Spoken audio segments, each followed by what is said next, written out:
On est sur un projet qui est le projet de décolmatage de la Selve. Donc la Selve, c'est un cours d'eau qui a été équipé par le barrage de Mory.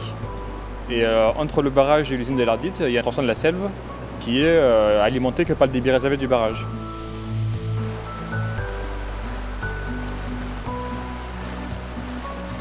On a quand même des cours d'eau relativement préservés encore. Il faut tout mettre en œuvre pour conserver, préserver cette bonne qualité, à la fois la qualité de l'eau, la qualité des milieux, la qualité des espèces qu'on peut avoir dans ces milieux-là.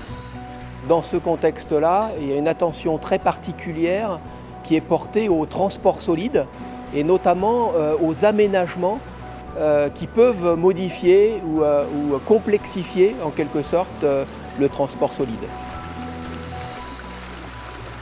Un cours d'eau naturel, il y a des crues naturelles. Ici, nous n'avons pas les crues naturelles et il fallait faire une action pour que le milieu retrouve son état naturel et retrouve ses frayères. Donc, il était demandé de faire des lâchers d'eau pour nettoyer ce limon. C'est un sujet pour lequel on a envie de faire des choses et on avait envie de travailler avec le territoire pour essayer de faire quelque chose pour améliorer la qualité du cours d'eau. Le projet de parc a eu un peu un rôle de médiateur, on va dire, parce que les relations étaient un petit peu crispées au début. Il y a eu une demande des élus qui a été très forte sur la Selve et notamment une attente des pêcheurs qui était une meilleure qualité des milieux. Et donc l'idée, ça a été aussi d'engager la conversation avec EDF. Et en fait, on a construit ce qu'on appelle un plan pluriannuel de gestion qui permet, face aux enjeux de la rivière, de proposer des actions. Et le contexte fait qu'à l'aval du barrage de Mory, il y a beaucoup de sable qui est apporté par les affluents. Il va venir colmater les zones intéressantes, notamment pour les poissons comme la truite. Et comme le barrage est très bien dimensionné, c'est un grand barrage, il déverse très peu, donc il y a très peu de débit qui va venir évacuer ces sables, et donc on a une population piscicole qui diminue. Comment désabler en quelque sorte? Ça passe par une réflexion sur la gestion du débit de l'eau qu'on fait sortir de l'ouvrage. Et donc dans cette configuration-là, on réfléchit, on travaille sur les débits morphogènes, c'est-à-dire des débits qui vont avoir un impact positif sur la qualité des habitats. On a beaucoup de centres d'ingénierie chez EDF et qui sont compétents dans ce domaine.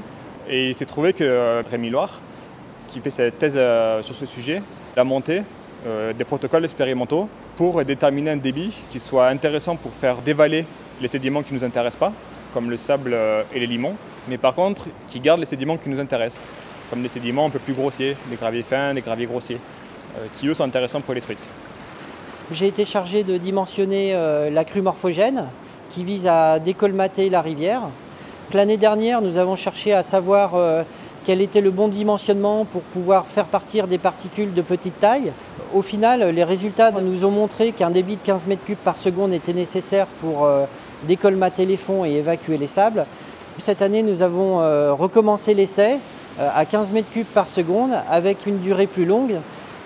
On teste la durée, combien de temps il faut pour avoir la possibilité d'évacuer une certaine quantité de sable. Et ces éléments-là permettront de décider en quelque sorte des recommandations pour la gestion à venir de cet ouvrage et sans doute d'autres ouvrages sur le territoire national.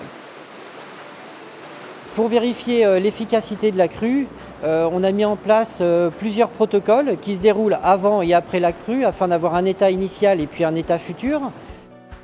On a été mandaté par EDF pour faire un suivi morphologique de la Selve qui consiste à comparer l'état de la Selve avant lâcher et après lâcher.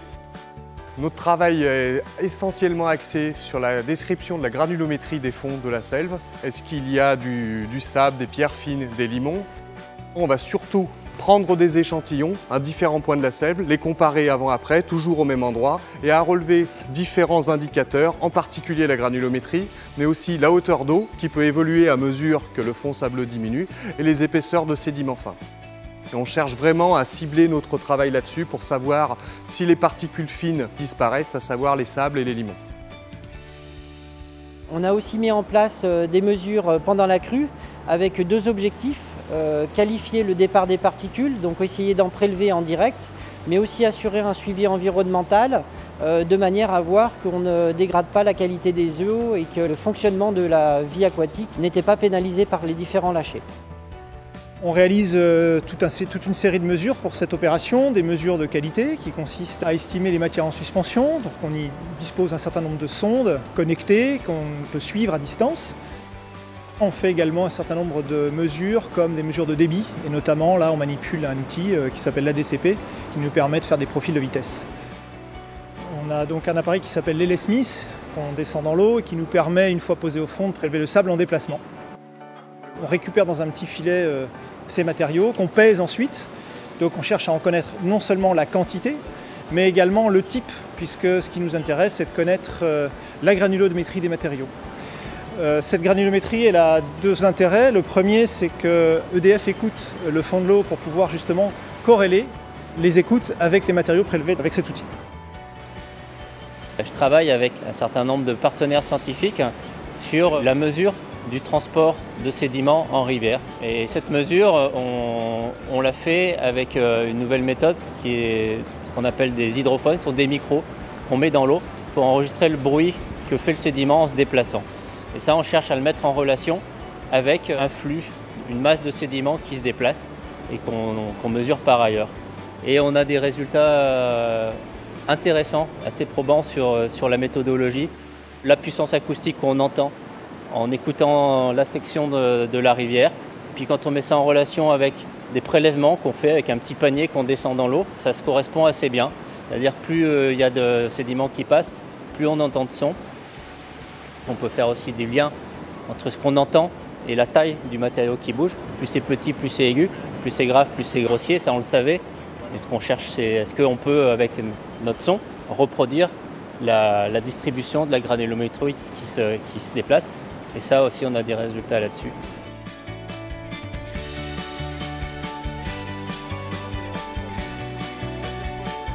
Cette année, les premiers résultats sont également très positifs. On a observé un taux de limon à peu près similaire à ceux de l'année dernière et des départs de sable très importants en aval de la rivière. Les résultats de l'année dernière étaient quand même très intéressants dans le sens où on constatait une bonne corrélation entre débit et ce qu'on pouvait prélever avec l'appareil. Alors la première conclusion qui est évidente à l'œil quand on a parcouru tout le lit, c'est que tout ce qui est limon et débris végétaux est très très bien évacué par les lâchers.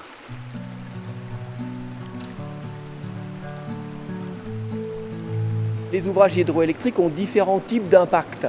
Et donc il y a différentes manières de manipuler en quelque sorte l'eau et les sédiments pour minimiser les impacts. Il y a 25 ans, j'ai fait des études sur la rivière Trinity en Californie. On a des barrages partout, donc il faut regarder chaque barrage, chaque situation pour comprendre les meilleures solutions. Si on laisse trop d'eau, c'est un gaspillage, mais il faut comprendre quel débit est assez pour produire l'effet qu'il faut. Dans le cas de la Selve, on est sur une expérimentation qui est exceptionnelle. Il faut espérer que dans l'avenir, des expérimentations comme ça, on pourra en avoir d'autres, de manière à augmenter en quelque sorte le niveau de connaissance pour améliorer justement le bon état écologique des cours d'eau. Les lâchers sur la Selve nous permettent de mettre au point des techniques, des méthodes de prélèvement, de quantification des résultats qui vont nous permettre d'acquérir un savoir-faire pour réaliser le même type d'opération sur d'autres cours d'eau. Sur la rivière Trinity, on continue à faire des études et on modifie un peu la gestion pour améliorer. Après, c'est vrai qu'il faut continuer à faire des suivis sur la durée et peut-être voir si jamais c'est possible de faire ce genre d'opération à une fréquence un peu plus régulière. Non seulement on a une action bénéfique pour l'environnement, en plus on partage cette opération avec le territoire. Et cette opération nous montre que la prise en compte de l'environnement est compatible avec la production d'énergie hydroélectrique. Je pense que le partenariat avec EDF là, sur cette action-là a été vraiment très bon. Vraiment, les retours qu'on en a des pêcheurs qui ont l'habitude, qui pratiquent cette rivière sont excellents. Donc pour moi, c'est vraiment quelque chose de très très positif. Ah mais moi je suis enchanté. Bon, j'y suis allé avant, j'y suis allé après. On a revu le gravier, donc on a vu la création des frayères. Et Les pêches électriques ont prouvé qu'effectivement c'était très positif.